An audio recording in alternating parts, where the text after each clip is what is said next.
Listen, our friend just gave us the location where they're holding that beardless bastard Coben. He's in Jadid's apartment building. The one by the souk. Yes, the information's good. We've sent a man through the building to check, and he heard Coben whining through the door. So what we're going to do, we're going to get our people together, and we're going to go over there. When we get there, we're going to drag Coben out by his balls and ask him what he did with our money and why the fuck he's talking to American spies. And when he tells us, we'll kill him. We're happy. Our friend is happy.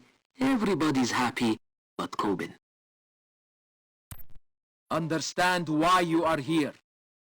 Understand what you are fighting for. Understand that the American invaders will come, and they will take everything that is yours. And when they are done, and they have built their bases and their fast food restaurants and seduced your daughters, and when your homes are just another little piece of America, what will you do then? I say no. I say we fight them here, and we fight them now, and we show them that this land is not theirs to take! Remember, as you do this work, that this is only our first strike on American soil. As for the Americans, this week they have launched drone strikes in 16 countries. They have killed 43 people in those attacks, 9 of them children. They have wounded over 100 more. They have violated the sovereign airspace of 6 countries to launch those attacks, and they have paraded this on their televisions as some kind of triumph. This is the engineers' first strike on the American heartland. It will not be our last. How many men are you going to need? I've sent you the specifications, the numbers, the special skills we'll need. It's an unusual list. Piloting of a ship of that classification. There is not much call for that in my usual hunting ground. You did fine with Guam. The failure in Chicago, not your fault. I'm sure you'll find me the men I need. And the money? In your account in the Caymans. Half now, half in the recruits proving satisfactory. And a 10% bonus for speed. Then, if you'll excuse me, I have work to do. We have a history, you and I. Training, 2 years field service together, and these past few years where I was the devil, and you pretended to be the good little agent on my behalf. These are not things I hold lightly. And you should know this. I do not care how much history we have together. If you continue to disobey my direct orders and hire local talent who can't keep their mouths shut for an operation this sensitive, then you will be removed. Do not think to presume that because we're friends, you are safe. Am I understood? What are the numbers? The American president's approval ratings are dropping. Their stock market is down another 9%. Senators are calling for a bombing campaign in Iran. I said the numbers. That's all I'm interested in. Yes, sir. I'm sorry. Unemployment up 6%. 18 riots against the Blacklist. 12 demonstrations saying they should give the Blacklist what it wants. Troop deployments? Unchanged. No, correction. They're extending the tour for the 5th Fleet. They're not listening. Good. The cradle of liberty. But whose liberty? Was there liberty for the 120,000 civilian casualties in Iraq?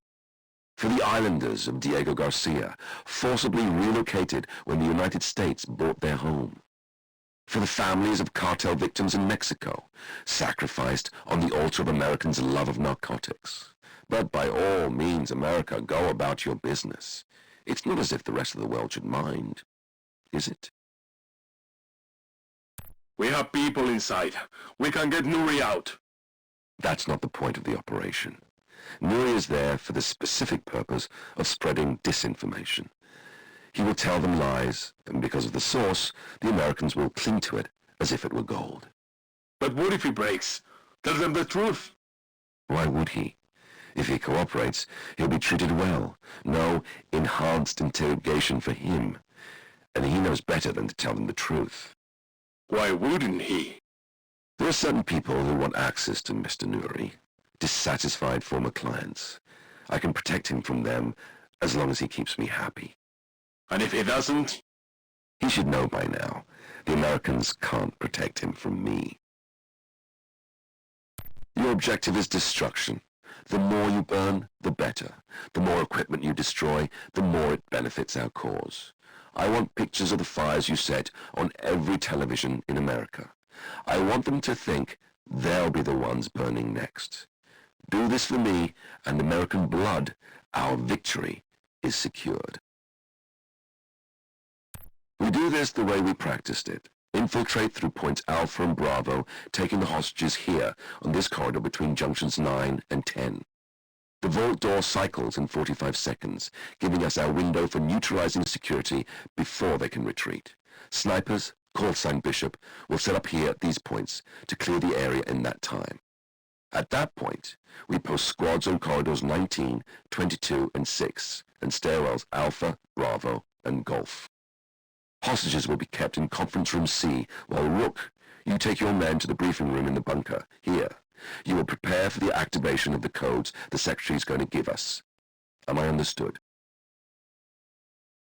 The Russians would be idiots to sit on their hands while we kept the Americans busy, and they're not idiots. That's why you're going to Kashmir. We know Voron's active. We need to know what they're doing. Your contact will meet you in Goma. You'll be leaving in the morning. Find the Russians, find the locals the Russians are working with, and do it quickly. The man you're going to talk to is Arkady Mikhailovich. He's a logistics officer with the Russian agency called Voron. And once upon a time, I saved him from getting shot by some Chechen nationals. Use my name. Ask him about the routing details for the stolen warhead. Get details, transfer points, vehicle licenses. I want everything. Then propose to me where along that route we're going to take the warhead out of Voron's hands. Sir, we've successfully placed one of our people inside Voron's operations here in Bangladesh. We should have access to all communications coming in and out of the station, as well as the opportunity to put any eyes on any technologies passing through, especially as the Russians are now pulling operations out of India and routing them through here. The local situation is unstable, mainly due to the station chief being a drunken fool. But I believe we can extend penetration of Voron from here back to their command structure. I wait your orders. I'm sorry. I failed you. Access to the source is tightly controlled. Any changes in his biometrics raise an alert. Any questions asked of him are carefully monitored. Direct access is impossible.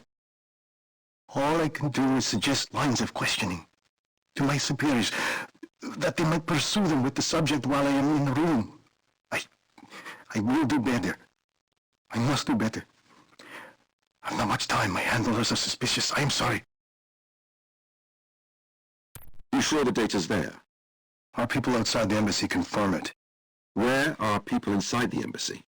We don't have any.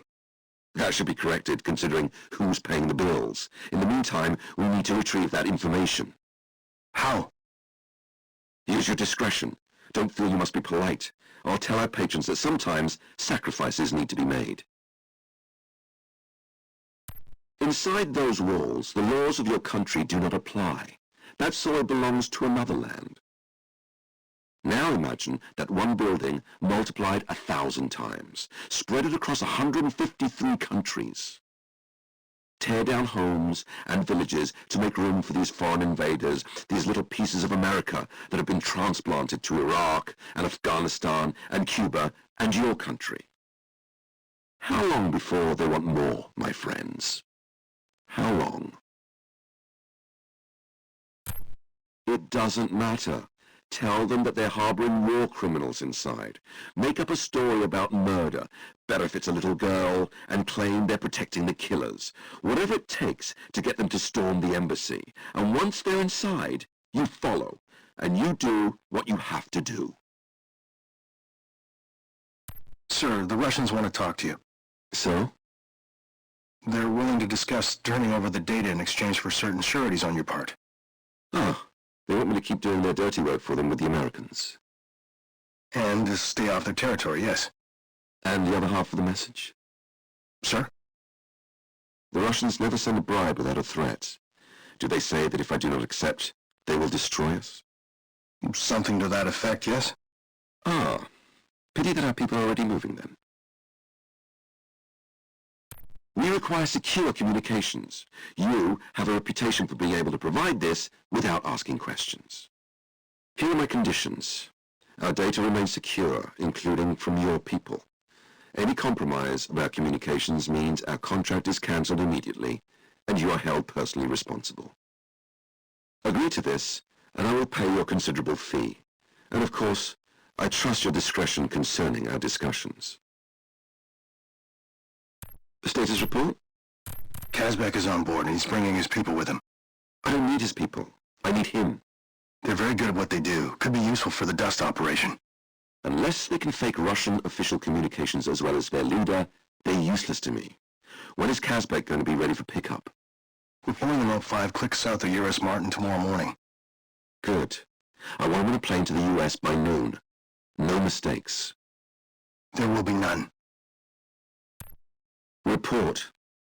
Security on the Estonian operation looked good. You tested it? 16 different attempted penetrations over 2 weeks. The response was impressive. We're not talking about a bunch of script kiddies here. Do you need to worry about them? Unless someone were to gain physical access to the server, no. They can handle anything that comes at them online. Men with guns, maybe not. And that's what I needed to know. You can't be serious about using him. He's the best man for the job. He's everything you're fighting against, that we're fighting against. Listen carefully. He may be a parasite who's made billions off the backs of others. He may be weak and decadent and addicted to pleasure. But he also has the best independent data network on the planet, and we need that. I'm more than happy to use the West's excesses against them. All we have to do is move in. No. It's the perfect source of revenue. The operation's vertically integrated. Easy as hell to take over and no local law to worry about. Revenue we have. What we don't have is the time to waste sending men to the middle of nowhere to deal with an operation we don't need. Our patrons provide us with all the resources we require. But Sadiq, What was your percentage going to be? 10? 20? Were you going to subvert our entire operation so you could make a little cash on the side? it wasn't like that, I swear. I believe you. No, wait. I don't. Who made the arrangements? The Balat Consortium. They put the deal together and the crew is theirs. We trust them not to screw us? They're smarter than that. With Koban on the shelf, we're some of their best customers. Why would they mess that up?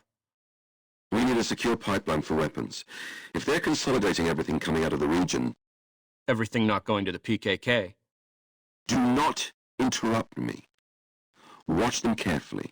If they're trustworthy, we can give them more business than they can handle. And if they're not? Then they'll be dead.